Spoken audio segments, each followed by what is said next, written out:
राजा दाऊद भजन संहिता 103 के दूसरे पद की दूसरी लाइन में एक वाक्य लिखता है, उसके किसी उपकार को ना भूलना। वो अपने मन से कहता है, हे मेरे मन, यहोवा को धन्य कह और उसके किसी उपकार को ना भूलना। क्योंकि मानवीय स्वभाव जो है और उसके अंतर्गत मनुष्य उन उपकारों को, उन भलाइयों को जो हमारे जीवन में प्रतिदिन होती हैं, भूल जाता है।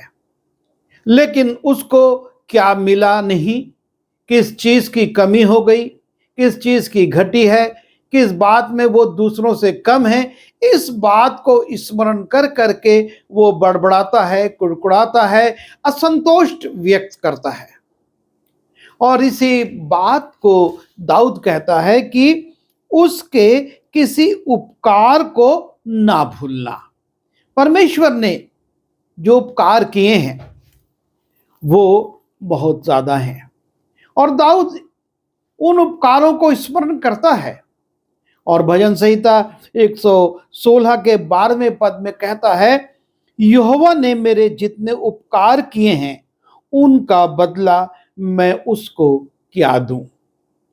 परमेश्वर के उपकारों को जब वो स्मरण करता है तो कहता है कि वो इतने ज्यादा हैं कि मैं बदला क्या दूं।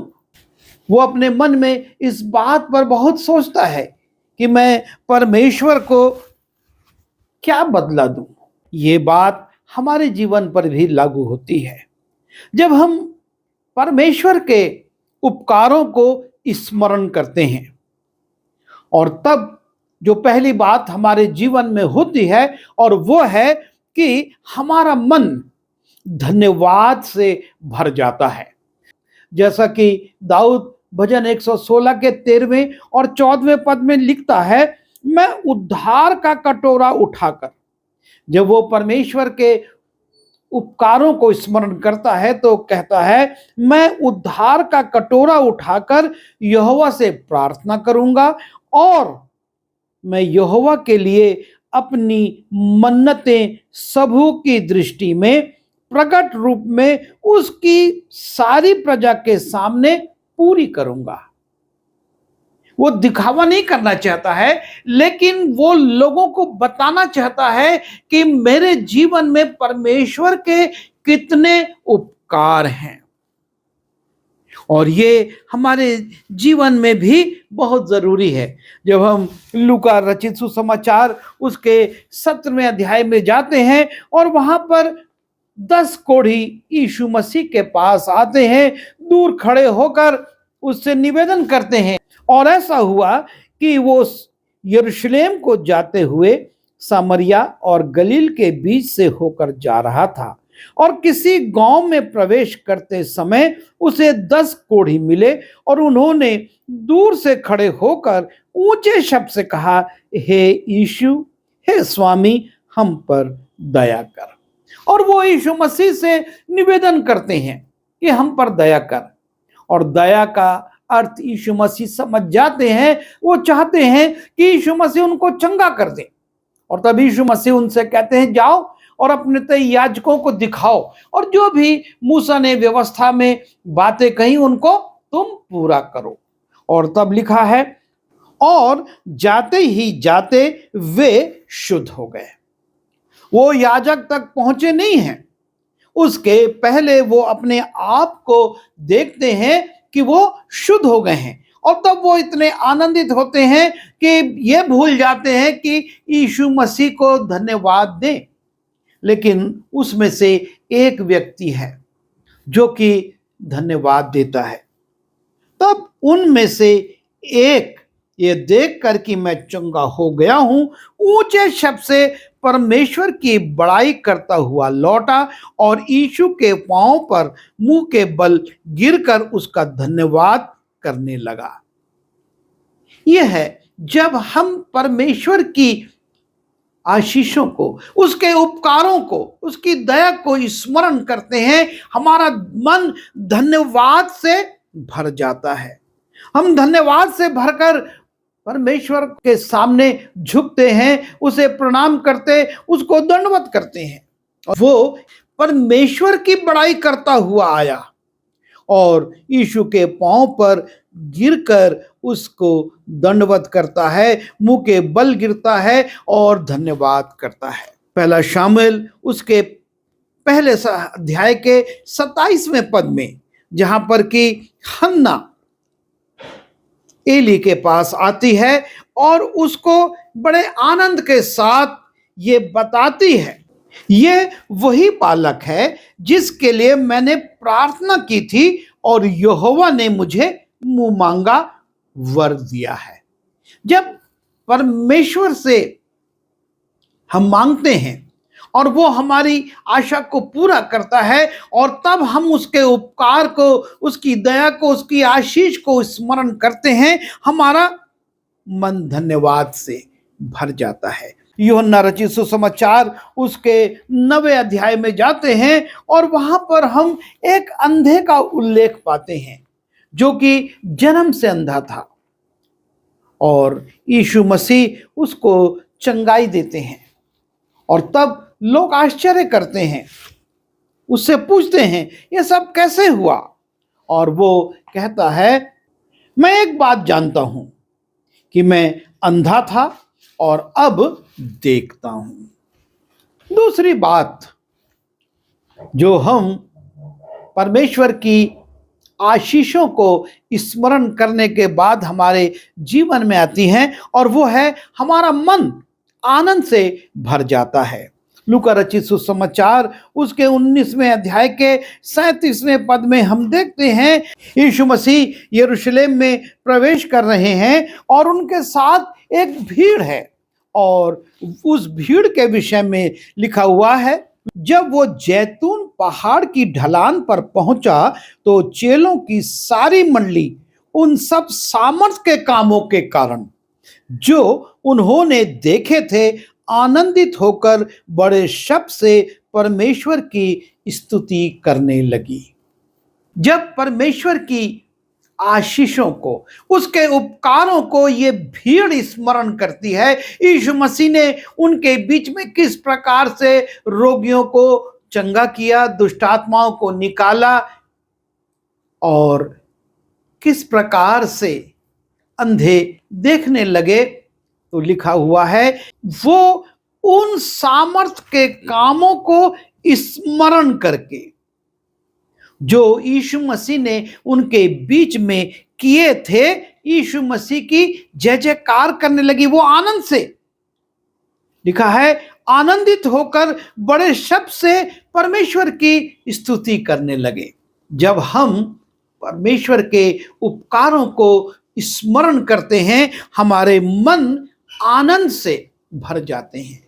हमारे मन में एक अद्भुत आनंद आता है कि कैसे परमेश्वर ने हमारी समस्याओं में, हमारी बीमारियों में, हमारी तकलीफों में हमको छुटकारा दिया। तीसरी बात हम देखते हैं, जब हम परमेश्वर के उपकारों को स्मरण करते हैं, हमारा विश्वास बढ़ता है। हम परमेश्वर के प्रति और भी अधिक विश्वास में मजबूत होते हैं।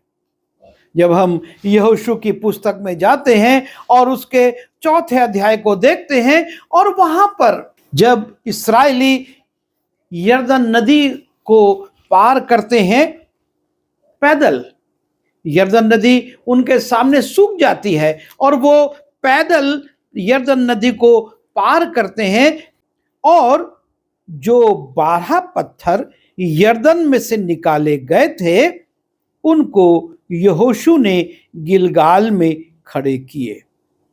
तब उसने इस्राएलियों से कहा, आगे को जब तुम्हारे लड़के बाले अपने अपने पिता से ये पूछें कि इन पत्थरों का क्या मतलब है, तब तुम ये कहकर उनको बताना कि इस्राएली यरदन के पार स्थल ही स्थल चले आए थे। परमेश्वर का एक बहुत बड़ा उपकार वहां पर हुआ था कि यरदन नदी, जो कि बहुत चौड़ी और गहरी नदी थी, वो इस्राएलियों के सामने सूख गई और वो पैदल पैदल उसमें से निकलकर कनान देश में पहुंच गए।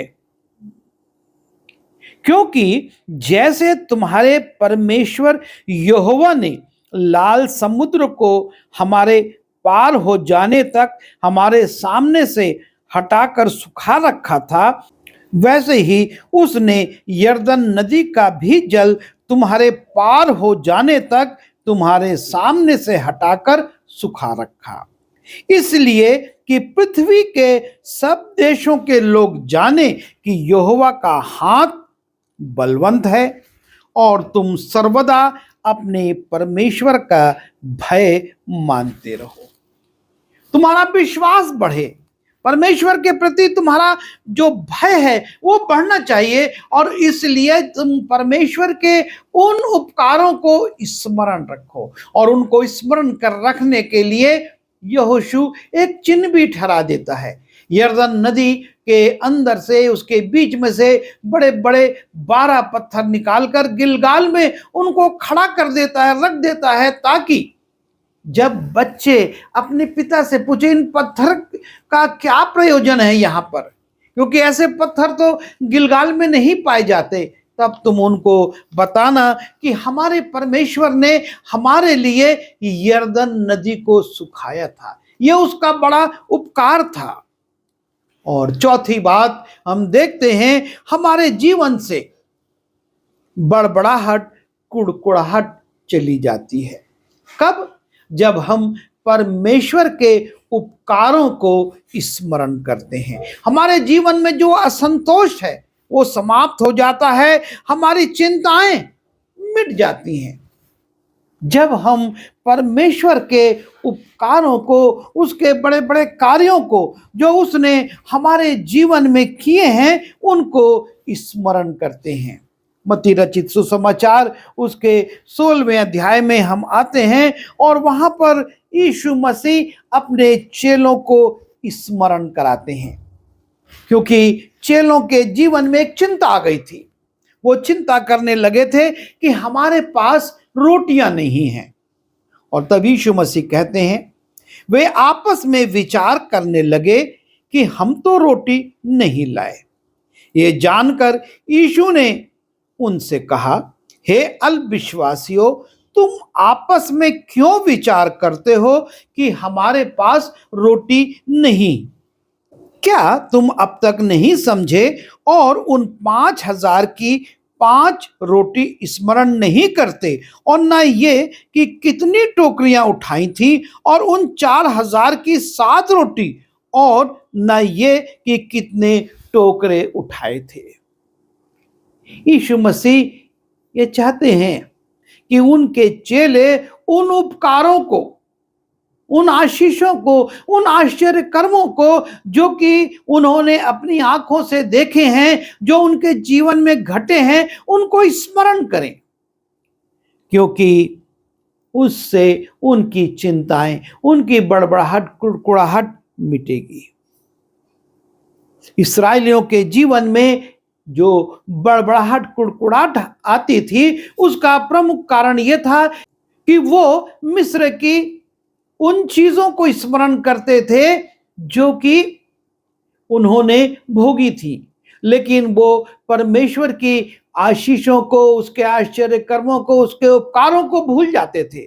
और इसलिए कभी रोटी के लिए, कभी मांस के लिए, कभी पानी के लिए, कभी अन्य परिस्थितियों के लिए वो बड़बड़ाने लगते थे। उनके जीवन में बड़बड़ाहट आ जाती थी, क्योंकि वो परमेश्वर के उपकारों को भूल जाते थे। और यहाँ पर भी यीशु मसीह कहते हैं, तुम उस बात को स्मरण करो जब 5 रोटी थी और 5,000 से अधिक लोग तृप्त किए गए और 12 टोकरे उठाए गए, और वैसे ही 7 रोटियों से 4,000 से अधिक लोग तृप्त किए गए और 7 टोकरे उठाए गए। उन बातों को स्मरण करो तो तुम्हारी चिंता, तुम्हारी बड़बड़ाहट या तुम्हारा असंतोष समाप्त हो जाएगा। और 5वीं बात, जब हम परमेश्वर के उपकारों को स्मरण करते हैं, हमारे जीवन में एक गवाही आ जाती है। जब हम मरकुस रचित सुसमाचार उसके 5वें अध्याय में जाते हैं और वहां पर हम एक व्यक्ति को देखते हैं जिसमें कि दुष्टता की शक्तियों की सेना समाई थी। ना तो वो वस्त्र पहनता था, ना वो घर में रहता था, उसको कोई बेड़ियों से बांध भी नहीं सकता था, इतना वो प्रचंड था। और तब हम देखते हैं कि यीशु मसीह उस दुष्टता की शक्तियों को डांटते हैं, उसमें से निकल जाने की आज्ञा देते हैं और वो व्यक्ति सामान्य व्यक्ति के समान कपड़े पहनकर यीशु मसीह के चरणों पर बैठ जाता है। और लोग देखकर डर जाते हैं, अरे ये प्रचंड व्यक्ति जिसको कोई संभाल नहीं सकता था, यीशु मसीह के चरणों पर बड़े शांत भाव से बैठा हुआ है। और तब यीशु मसीह जब वहां से लौटने लगते हैं, ये व्यक्ति चाहता है कि वो भी यीशु मसीह के साथ जाए। तब यीशु मसीह कहते हैं, जो उपकार तेरे जीवन में हुआ है उसकी तू गवाही दे।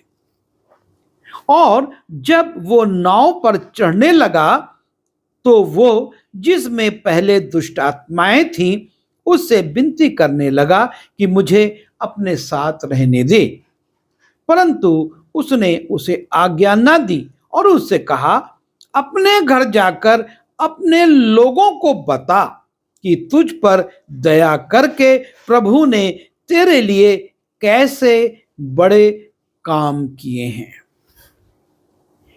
जब हम परमेश्वर के उपकारों को स्मरण करते हैं, हमारे जीवन में गवाही आ जाती है।